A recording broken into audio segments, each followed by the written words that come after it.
Boa tarde a todos. Passando para da minha parcela de cooperação como membro dessa sociedade, como cidadão. Estamos próximos às portas das eleições.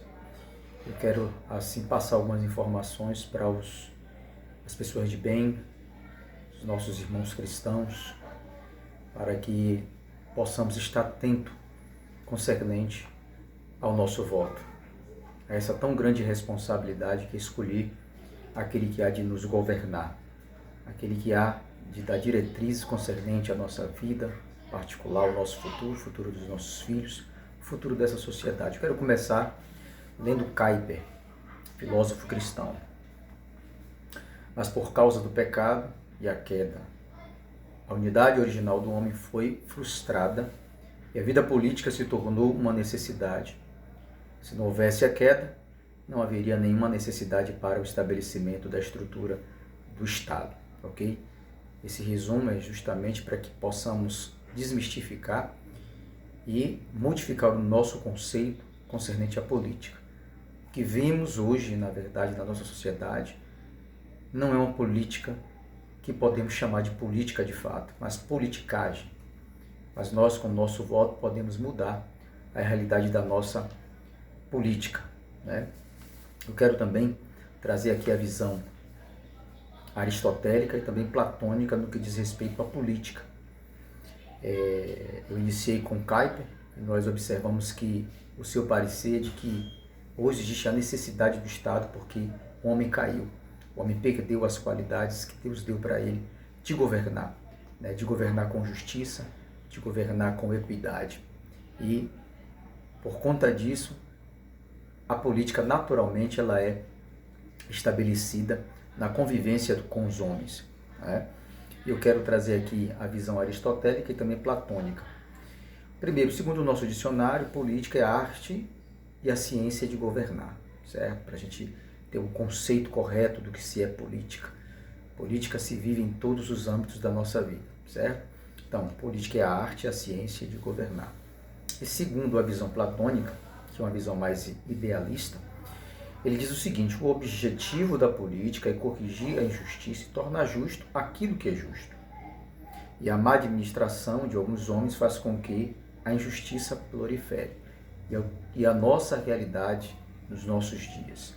A injustiça tem proliferado porque as nossas escolhas têm sido escolhas erradas. Escolha muitas das vezes por interesse, escolha por influência de outros. Então, se existe bons ministros, bons governantes, né? Então existe uma boa política e todos vão se beneficiar dessas boas políticas. Então, na visão platônica, que é uma visão mais idealista, Platão ele tinha a política, a visão dele é uma política perfeita, a visão perfeita da coisa. Na visão aristotélica, que é o seu discípulo, ele diz o seguinte: viver é relacionar-se, pais, filho, marido, mulher, amigo, vizinho. Logo, o homem está destinado a viver em comunidade, ou seja, o homem é um animal político por natureza. A visão aristotélica é mais prática, ele entra mais no âmbito da realidade, daquilo de como a política é de fato, de como as coisas acontecem. Ele diz que o homem sozinho, ele não está completo no seu ser, ele precisa viver em comunidade, né? E a política ela já começa entre a relação entre o homem e a mulher, que consequentemente vai gerar uma família, essa família vai gerar ali uma aldeia, e a aldeia vai gerar ali uma sociedade, e a sociedade gera uma nação. Então, naturalmente, a política, o governo, o Estado nasce, né, dessas relações. Então, o homem sem relacionar-se, ele, na visão platônica, na visão aristotélica, né, se ele não está inserido nesse contexto, ou ele é um deus, ou ele é um animal selvagem, tá certo? Então, para que possamos ter o conceito do que é política, há um conceito distorcido devido à corrupção. Então, ninguém quer saber de política, né? Muitos de nós, né, falamos: eu não quero saber de política, não tem jeito, mas há jeito se nós exercermos o nosso poder de escolha, se nós estivermos bem informados, se nós estivermos bem orientados, escolheremos de forma correta, certo? Sendo desprovido da maldade que é em nosso coração e dos interesses escusos que está dentro de nós, visando simplesmente o nosso próprio benefício. Mas política é visar o benefício não somente nosso, mas do bem comum de todos que constitui essa sociedade, tá certo? Quero também tocar em outro ponto aqui interessante, a definição de eleição. Eleição é escolha por sufrágio de alguém para ocupar um cargo. Então, nós escolhemos, né, através do voto, através do sufrágio, aquele que há de governar as nossas vidas, aquele que há de governar a nossa nação, né? Quero também fazer aqui um esclarecimento do que se é também democracia. É o governo em que o povo exerce a soberania, ou seja, através do voto, através das nossas decisões, através das nossas participações, nós exercemos o voto, o poder de escolha. Então, a democracia é o sistema de governo também apoiado na visão aristotélica. Para ele não é o perfeito, mas ele diz que é um dos melhores modelos, porque nós exercemos, né, a nossa liberdade, a liberdade de escolha. Outro ponto que eu quero tocar aqui também é sobre o que Paulo diz no livro de Romanos, capítulo 13, né, que nós devemos orar pelos magistrados, orar pelos nossos governantes para que haja paz. Então fazemos o link ali com aquilo que eu falei no princípio sobre Kuyper, sobre a questão da necessidade do Estado, né? Então o apóstolo Paulo aqui, ele comunga também com essa ideia, o Kuyper comunga com a ideia também de Paulo sobre a necessidade de orarmos pelos governantes e magistrados, porque eles são constituídos por Deus para reprimir a maldade. Então, o Estado, ele é naturalmente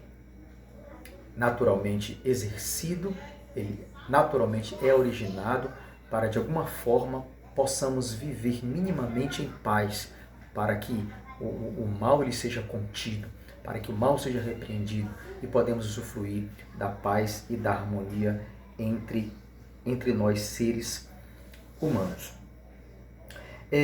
Eu quero também citar uma frase aqui de Spurgeon, pregador do século XVII, para que a gente possa desmistificar essa questão de que crente não se envolve em política, ou que política não tem jeito, ou que política é corrupção. Ele diz o seguinte, só os tolos acreditam que política e religião não se discute. Por isso, os ladrões permanecem no poder e os falsos profetas continuam a pregar, né, a ministrar e a disseminar suas falsas crenças. Então, política e religião se discute sim, e por isso que nessa tarde eu estou aqui dando minha parcela de cooperação para que você possa fazer a sua escolha certa, com entendimento, com sabedoria, não sendo influenciado pelas pessoas, pelos maus caráteres, por aqueles que só têm buscado seus próprios interesses, ok?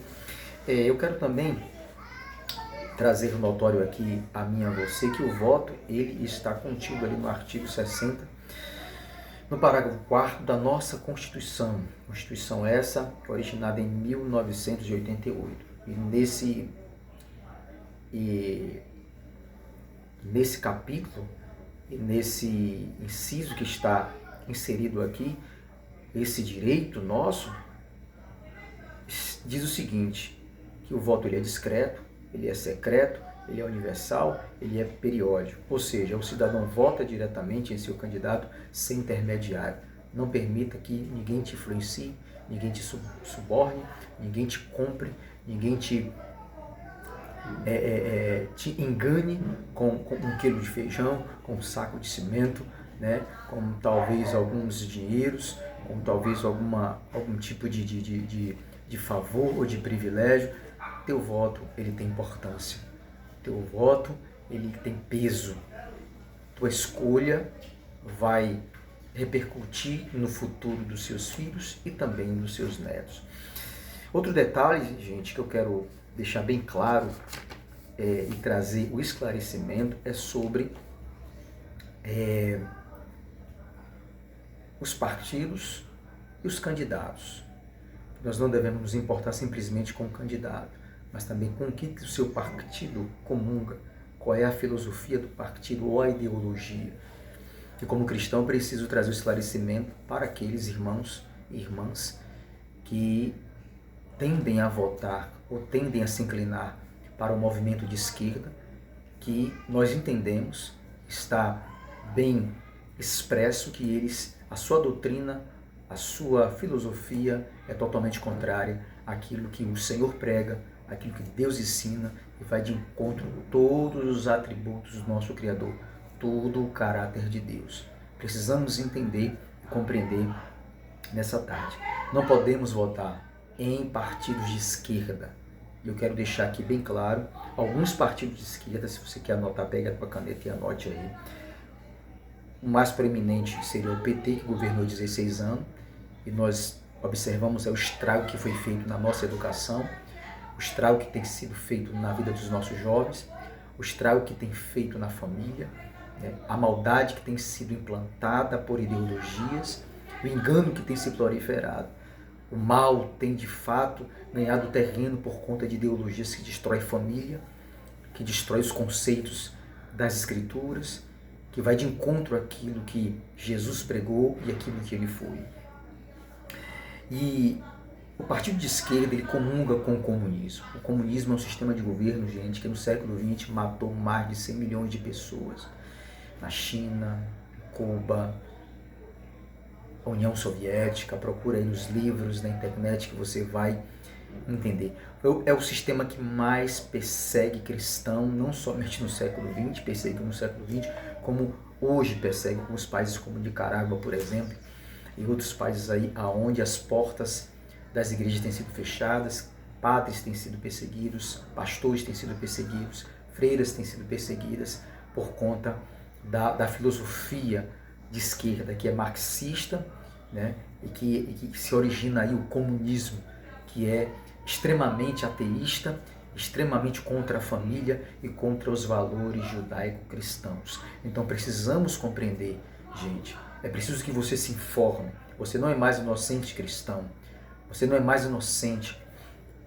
A partir de você ouvir esse vídeo, você que tem aí uma inclinação para o PT, uma inclinação para a esquerda, para o comunismo, que é a favor do aborto, é a favor da legalização das drogas, é a favor da ideologia de gêneros e outras filosofias e outras crenças que vai de encontro àquilo que a Bíblia ensina, aquilo que nós acreditamos.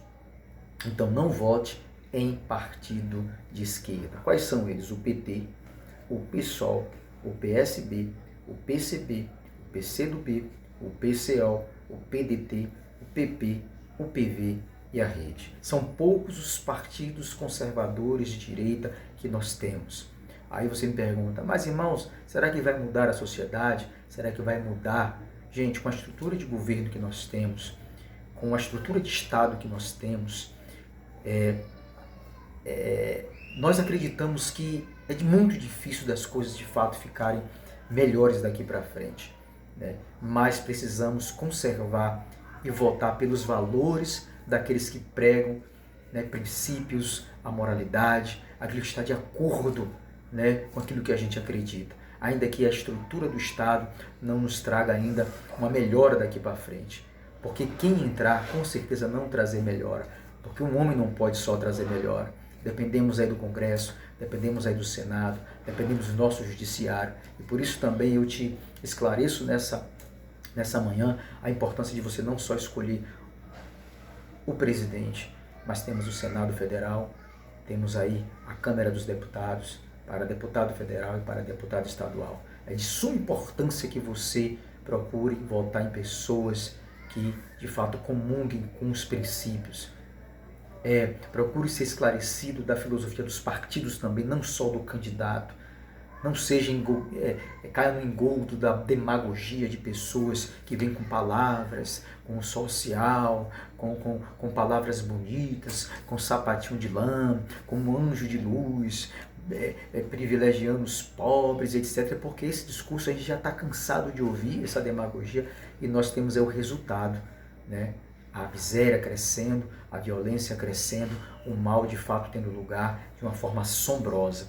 Mas que possamos nesta tarde, ou nesta noite, ou nesta manhã, não sei a hora que você está vendo esse vídeo, possamos estar esclarecidos em nome de Jesus. É interessante nós olharmos também, sabe o que, irmãos? A proposta dos partidos. Então, sendo cristão, precisamos contemplar essa proposta. Não importa quem te apresente um candidato, seja esse um pastor, seja esse quem for. É importante, né, é primordial que eles estejam alinhados com os princípios da moralidade, da ética, né, da fé, né, porque embora o Estado não seja laico, o candidato, ele não é laico, ele tem a sua filosofia de vida, ele representa aquilo que nós cremos, a moralidade, a fé, né, o respeito, a honestidade. Então, é de suma importância que o cristão ele deva buscar um governo piedoso, um governo que de fato valorize aquilo que nós acreditamos e aquilo que a palavra de Deus ela defende com todas as forças. Aos pastores e líderes, eu quero aconselhar a não abusarem, né, da autoridade que Deus deu a vocês para reprimirem, para obrigarem seus membros a votarem em qualquer que sejam os candidatos. O certo é esclarecê-los acerca dessas filosofias, acerca do entendimento, né? Apresente o seu candidato, o candidato da igreja, mas o voto ele é livre, está ali no nosso artigo 60 da nossa Constituição Federal, né, que é livre, não precisa de intermediário, nós temos que simplesmente orientar aos membros a mostrar o caminho, a mostrar um governo, um partido, ideologias que estejam alinhados com as Escrituras Sagradas, que estejam alinhados com a família, que estejam alinhados com a proteção dos nossos filhos, que estejam alinhados com a moralidade, ok? Então apresente o seu partido, oriente e esclareça e naturalmente eles vão ser guiados e conduzidos a voltar na pessoa certa. Então o cristão deve buscar um governo piedoso, observe, ouça, busque conhecer a ideologia do partido e vote de forma consciente, ok? Então deixo aqui o meu parecer, espero que seja de grande valia para você, né? Não é necessário citar nomes aqui, mas diante dos fatos, diante daquilo que nos rodeia, nós observamos aí quem é de fato está alinhado com os princípios, com a ética, com a família. Não podemos votar cristãos em nome de Jesus em partidos e candidatos que apoiam o aborto, a destruir vidas no ventre. Não podemos votar em candidatos ou partidos que abracem a liberação das drogas, pense nos seus filhos, nas futuras gerações, em governos que abracem a ideologia de gênero, desconstruindo tudo aquilo que nós aprendemos nas Escrituras, que aprendemos com a verdade de Deus. Então, procure, ainda que você não goste do candidato atual, ainda que você não goste do determinado candidato, mas veja as suas propostas, aquilo que ele defende. Isso é importante. Não procure os seus próprios interesses, porque a política, segundo a visão aristotélica e também platônica e socrática, ela visa o bem comum, a felicidade, a saúde e o bem comum a todos. E eu, você como cidadão, como contribuinte, como estando inserido nesse contexto de sociedade, precisamos de exercer o nosso poder de escolha, porque ainda que você não vote, ainda que você anule o seu voto, você de qualquer forma vai ser atingido por decisões de outras pessoas, você vai ser atingido por decisões daqueles que vão escolher por você, sua família vai ser atingida, seus filhos vão ser atingidos, né? Suas finanças vai ser atingida, sua liberdade de expressão vai ser atingida. Não podemos permitir que o totalitarismo do governo de esquerda venha governar o nosso país. A exemplo, temos aí a Argentina quebrada, a Cuba quebrada, os países ditatoriais como Coreia do Norte, não permitindo que os seus cidadãos se expressem, né? A repressão, o cerceamento das liberdades de escolha. Cuidado, gente. 2 de outubro é um momento ímpar para nós. É como diz, né, e como está sendo dito por muitos, não é simplesmente uma questão de esquerda ou direita. O mal não pode prevalecer, mas o bem, a verdade, a ética, a fé, né, a liberdade de expressão, isso deve prevalecer. Que Deus abençoe a todos em nome de Jesus.